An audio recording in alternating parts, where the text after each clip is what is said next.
Hey, welcome to California in Focus. This is your host for the day, Kenneth Schrupp, investigative reporter at the Center Square. I'm joined today by Dave Mason, our Southwest regional editor, for a story on the recent update in what's happening with the Palisades Fire. Dave, a man has been apprehended as a suspect in the fire that led to the Palisades Fire. Can you explain what the connection between the Laughlin and Palisades Fire appears to be? It all starts with this term that's probably going to be used quite a few times now, called a zombie fire. Because the Lockman fire, happened on this conservatory site that gets federal funding. And it's called the Mountains and Recreation and Conservation Authority site. And Lockman fire started there in the early mornings of January 1st. After the firefighters came and they suppressed it, they put the fire out. But it smoldered underground for a week. On January 7th, the fire resurfaced and spread quickly into the Palisades Fire, which is one of the most destructive blazes in the history of Los Angeles. It ended up killing 12 people, burning over 23,000 acres, destroying more than 6,800 structures, including some, historic sites and schools. It's very devastating. And so this kind of fire that can just smolder and linger is actually called a zombie fire.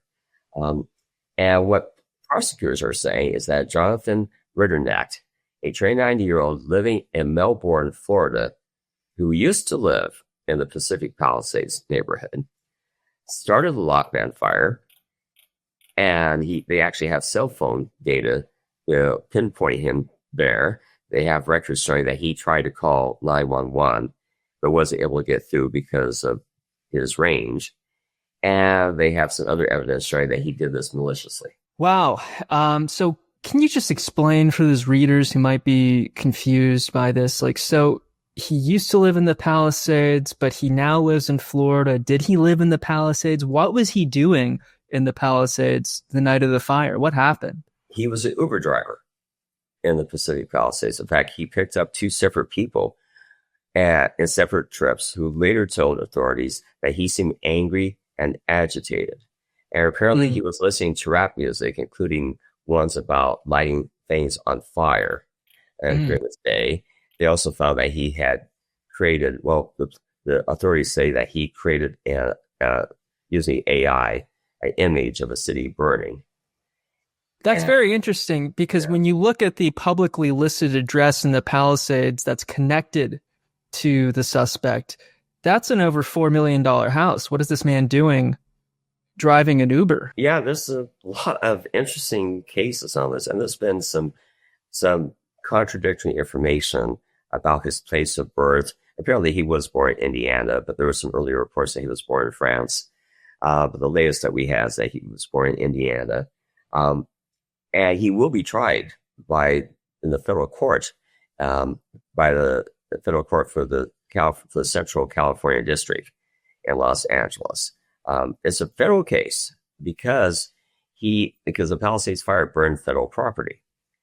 So this was an investigation by the U.S. Department of Justice, working with the Los Angeles Police Department and working with the Bureau of Arms and Fires, at ATF. And they worked together on this. Well, the Lockman fire went off at about midnight, and the complaint from the Attorney General says that Rinderknecht was the only person in the radius of the fire. I've also heard reports that there were fireworks at midnight on New Year's, which also could have made sense in this context. Is there anything beyond circumstantial evidence that was presented in the complaint? Well, the complaint they have basically, cites the fact that they've got the cell phone data pinpointing him being there. So there's no, according to the U.S. Department of Justice and acting U.S. Attorney Bill Esley, there is no doubt that he was there because of the cell phone data showing that he was there. And he went up to the trail and he tried to call 911, but couldn't because of being at cell phone range. He later did reach 911, but by that point, someone else already alerted authorities about the fire. They also have allegations based on, they got witness statements, including the 2 passengers that were on a trip with him when he was driving Uber. He did 2 separate Uber drives with these 2 separate passengers who told authorities that he appeared to be agitated and angry. They also have allegations based on video surveillance and analysis of fire dynamics and patterns. So the question is, would that simply be circumstantial, or are we getting now more into science? Because anytime you're dealing with fire, science is going to be a big part of this. Wow. Then what happens then as a result of this investigation, right? We had when it comes to the culpability or liability that the city might have in the second fire. So it seems like there was the Lockman fire that was put out, but the chaparral scrub brush, its roots go deep in the ground to get what little water there is. So that can keep burning on and on and on. And I've also seen that if you use a handheld sensor, that you can actually easily detect with, the heat coming off from this underground fire. Whereas other methods, it might be harder to detect, such as from up in the air in a helicopter. But that standard protocol is to actually be scanning with that hand sensor. So I've seen these lawsuits that try to say that the city is responsible for not doing its job. I've also seen that the state could be held responsible because Topanga State Park, where the fire started, is a state park. And so the state may share some responsibility here. So what's your read on these ongoing lawsuits and how this arson investigation could help or hurt the city and state? Well, I think anytime something like this happens, people try to see who they can blame. Right now, the city clearly is trying to say that a lot of the blame for the initial spread of the fire was a lack of response of using the full resources of the Los Angeles Fire Departments and the city of Los Angeles in its after-action report, which it delayed until the DOJ investigation was finished. According to that report, there was mistakes made on the leadership level at the beginning, and there were communication breakdowns. Of course, at the same time, the fire chief who was fired over this is containing that the fire department has long been ill-equipped and understaffed and not able to handle fire of this magnitude because of the lack of staffing and the lack of equipment. At the same time, you've got these other issues, such as the fact that they were having problems with fire hydrants not getting up to the right amount of water. You have these water reservoirs, including the San Ynez Reservoir, which they couldn't access to because it was down for repairs. So the question is going to be, to what extent is the state liable?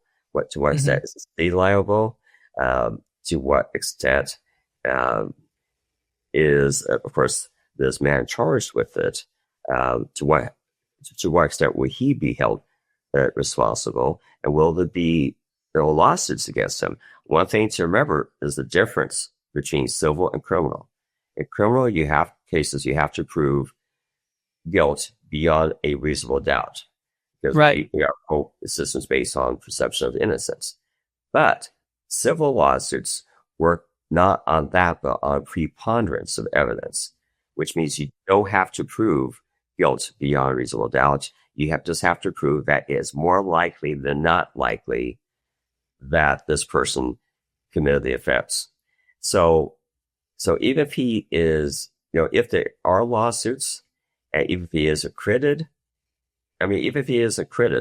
if families or victims decide to sue him personally, then they could get him that way, as we saw in the case of O.J. Simpson, where he was acquitted in the criminal court, but he lost in the civil court. While we've been talking, I pulled up the report from the federal officials explaining how they're able to rule out fireworks. The federal investigators ruled out a large number of possible other sources, from, fireworks to even cigarettes. And they said that it was likely a open flame introduced to a combustible material such as vegetation or paper.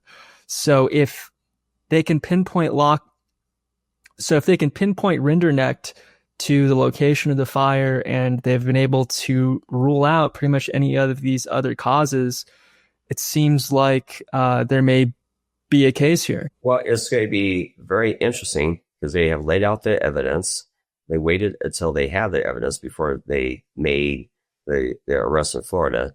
And now it's going to be the slow wheels of justice, because I think it's very unlikely this will go to trial this year. It'll probably go to trial sometime next year.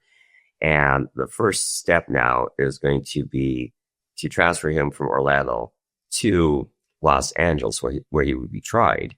They have a prosecution team all set up for him, but they have to resolve these issues of bail. And they were going to have a hearing on Thursday. And I expected that the defense lawyer would have asked for a delay on that, because that is the usual strategy on defense teams for something like this. But actually, it was the prosecutors who asked for a delay because they want to have more time to line up witnesses and all that. So now October 17th, there will be another hearing in this district court in Orlando to determine his bail status and work out all the procedural things before they can, transfer the suspect back to, again, back to California. And then we're going to have preliminary hearings, and we're going to have discovery, which is the exchange of evidence between the two sides.